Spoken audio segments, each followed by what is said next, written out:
করি। কোনো ক্ষুদ্রতম সংখ্যাকে 16, 24 এবং 36 দ্বারা ভাগ করলে যথাক্রমে 6, 14 এবং 26 ভাগশেষ থাকে।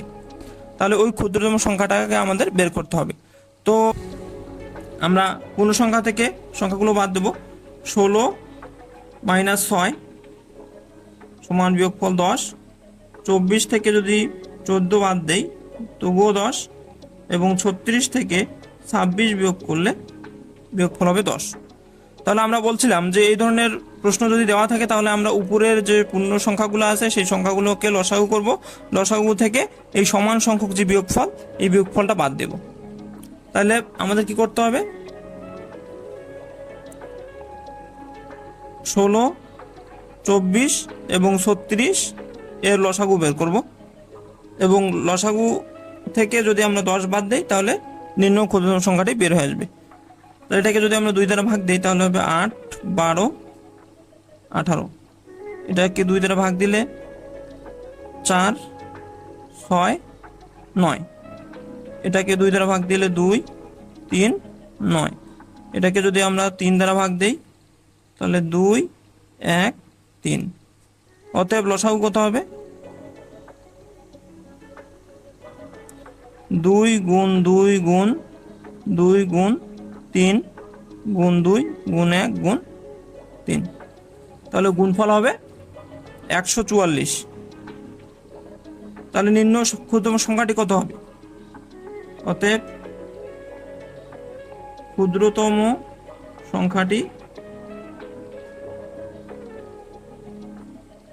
144 - 10 সমান 134।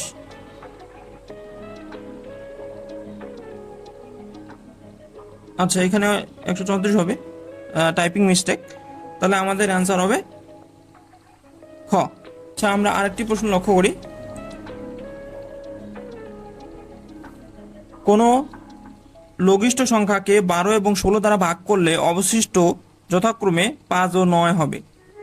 প্রশ্নটি এসেছে সরকারি মাধ্যমিক বিদ্যালয় সহকারী শিক্ষক 2019 এবং জাতীয় রাজস্ব বোর্ডের ইন্সপেক্টর 2010 এবং ডাক অধিদপ্তর উপজেলা পোস্টমাস্টার 2010। অর্থাৎ এই ধরনের প্রশ্নগুলো কিন্তু বারবার এসে থাকে। তো আমরা এই ধরনের প্রশ্নগুলো খুব মনোযোগ সহকারে করব, তাতে বিভিন্ন পরীক্ষায় গণিত অংশে ভালো করতে পারবো। তাহলে আমরা আগের মতোই কি করব? বিয়োগফলগুলো বের করি। 12 - 5 সমান হবে 7, এবং 16 - 9 সেটা হবে 7। তাহলে আমাদের আগের মতোই 12 এবং 16 এর লসাগু বের করতে হবে। 12, 16 2 দ্বারা ভাগ করলে 6, 8 2 দ্বারা ভাগ করলে 3, 4। তাহলে লসাগু কত হবে? লসাগু হবে 2 গুণ 2 গুণ 3 গুণ 4 সমান হবে 12, 24, 48। তাহলে সংখ্যাটি কত হবে? অতএব নির্ণয় সংখ্যাটি 48 - 7।